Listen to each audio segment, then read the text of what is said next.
So as I do these videos about business, every once in a while, somebody will point out the fact that everyone isn't cut out to be a business owner and that everyone on the planet should not be a business owner. And I'm thinking, of course, not every human being should be a business owner. But you know what? The ones who don't want to be business owners tend not to be. And they tend not to watch videos like this. If they want to be a business owner, it's something about it that makes them curious to say, I wonder if, right? But I do agree, not everyone is cut out to be a business owner. But these same people also say that you have to have this certain type of personality characteristics in order to be successful. And I disagree with that. I've met a lot of different people who are introverts that own their own business, extroverts, people who are the life of the party, and people who are complete sticks in the mud. Okay? Like they are the wallflowers. They do not talk unless you have a subject that they're comfortable expressing their expertise in, right? Otherwise, they're not going to be social, and they're very successful business owners. So the one thing I will say that you probably should have if you want to be a business owner is a strong sense of rebellion. You don't like anyone telling you what to do, and you especially do not like someone telling you that you can't do something. That is probably the number one trait out of all the people that I know, either social butterflies or complete hermits, right? The one thing that's in common is that they have a strong sense of rebellion, and they do not like being told no, and they do not like being told what they cannot do.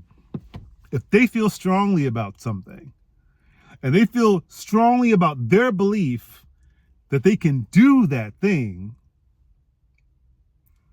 that tends to be the common factor among business owners. They just feel like they can get something done better than what's currently being offered. They're at their job and they're being told, do something this way. And they say, wait a second. What if we do it this other way? Right? And then inevitably they're told, no, we're not going to do it this way. Here's our policies and procedure. We're going to do it this way. And a regular employee says, you know what? Well, okay, well, I can see that and I'll go along with it, right? But the business owner who happens to be employed says, yeah, I don't know about that. And then they'll go off on their own time and tinker with the solution that they know is right. And they're not going to be satisfied until they are proven right. That is a business owner. That is an entrepreneur. That is someone who will not stop until they prove somebody wrong and themselves right. That's really all it is. You have an idea about something, you have a better way of achieving something, some goal, some policy, some procedure, some product, whatever. And it's nagging you. It's in the back of your mind. Someone tells you the way that it normally is, how they traditionally do it, how they normally do it, and it just bugs you. And you try to tell people your idea and they're like, nah, whatever, you can't do that. And that triggers you. And you're like, I disagree. Right? Because there's something about being told no and being told that you can't do something that a business owner just cannot accept. And we have to take action. And we'll stay up until 3 o'clock in the morning trying to figure out how to prove you wrong. Right? So you might say, okay, that's ego. Like maybe to be fair, maybe there is a little ego, but I think it's something else. It's something where you're always trying to push boundaries. You're always trying to push limits, not in a disrespectful way, but if you truly feel like something can be improved and you're not getting the feedback or the allowance to do that thing or the authority to do that thing at your job, you're going to just feel trapped and suffocated, and you need to just escape so that you can do this thing without all these stupid rules and regulations. Now, here's the thing. Some of those rules and regulations are in place for a reason, right? But I think we're all smart enough to understand what's dangerous versus what's safe. And if we see something that is in place that's not dangerous, but it's just dumb, and we think it's stupid and we want to fix it, well, that's when the business owner mentality comes out. That's when the entrepreneurship mentality comes out. You just see a better way of doing things and you feel really strongly about it. You feel like something is being overlooked and you feel like you have the answer, and you try to bring it up in your job and you just get struck down, and that doesn't sit well with you. So you have to go out there and fix it. So the nice thing about this, though, right? Because I've had other business owners say, well, businesses are complex. You got all these reports you got to do. You got all these things you have to run. And if you want to have a successful business, you have to set it up in this proper way. Well, potentially, right? The nice thing about business in America is that there's a wide spectrum of how complex this thing can be, okay? You can be the next Microsoft or the next startup trying to get listed on NASDAQ and the New York Stock Exchange, right? Or you can be a single operator person working out of your house that's a sole proprietorship that just does your taxes, just fills out one extra sheet on your taxes, and you're a business, okay? There's a wide spectrum of how you could take advantage of a business. You don't have to be way over. You don't have to be Microsoft. You don't have to be Apple. You don't have to be you don't have to have some corporate headquarters, right? You don't have to do that. Most of these places started small. Amazon started out of a garage. Let's just forgo the fact that Jeff Bezos had like a very big multi-six-figure cash infusion from his parents, but whatever. But a lot of these big companies had humble beginnings. You can have humble beginnings. You can stay there if you don't want to grow. If growth is not the biggest thing, if you just want something small and simple, you can do that. If you want to make it some multi-big company, you can do that too, right?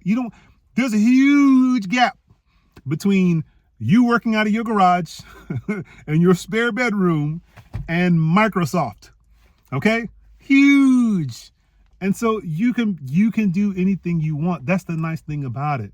And wherever you decide you want to set up camp, right? There are steps you can do to get there, right?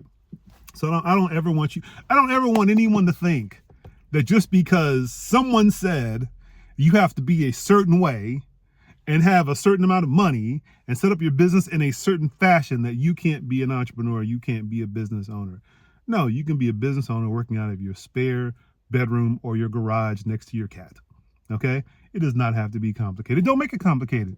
And if you want to make it more complicated, we'll talk about the different things that you need. We'll talk about profit and loss. We'll talk about balance sheets. We'll talk about cash flow statements. But even if none of those things make any sense to you, don't worry about it. We'll get to that later. As long as you can read your bank account statement and do your job and charge for it, you can be a business owner, okay? Like there's a place for you in this spectrum. It's huge. You don't have to be over here. And if you want to be bigger than this, you can do that too. So don't even sweat it. But the one thing you absolutely have to have is a strong sense of not liking being told that you cannot do something. Having a strong sense of rebellion to where you're not going to follow or respect or just blindly adhere to something that doesn't make sense to you, right? If that bothers you to where you just need to escape and jump out the window, I mean, don't jump out the window, but when you feel that, like you're just being suffocated, that's how you know, right? You're just not cool with just letting that slide. If it doesn't make sense, you need to go out there and do it yourself, even if it means doing it on your own time or on your own dime. That's how you know. That's how you know you're an entrepreneur, you're a business owner, because you cannot stand being told you can't do something. You're going to find a way. And that's what makes you great. That's why you're going to be great. And that's why you're going to struggle. To be quite honest, you're going to struggle because there's a beaten path. Your boss, your employer has paved the way, and they're trying to train you, and you are not in full agreement. And so you're going to have to go off the beaten path, cut through the vines, trip up, stumble, get stung by a bunch of bees, maybe get stung by a snake, have to sit some time out to heal. But then you'll be back and you'll figure out a better way and a better path, because that's what we do. And it's fun. And I love it. Right? And no, I don't like being told no. And yes, I will find a better way to do something, even if you try to stop me. Right? So if you're like me, you are definitely a business owner. And also, if you get fired a lot, you get fired a lot. If you're always having trouble keeping a job, you are a business owner. All right, so y'all take it easy. I'll talk to y'all tomorrow. Bye.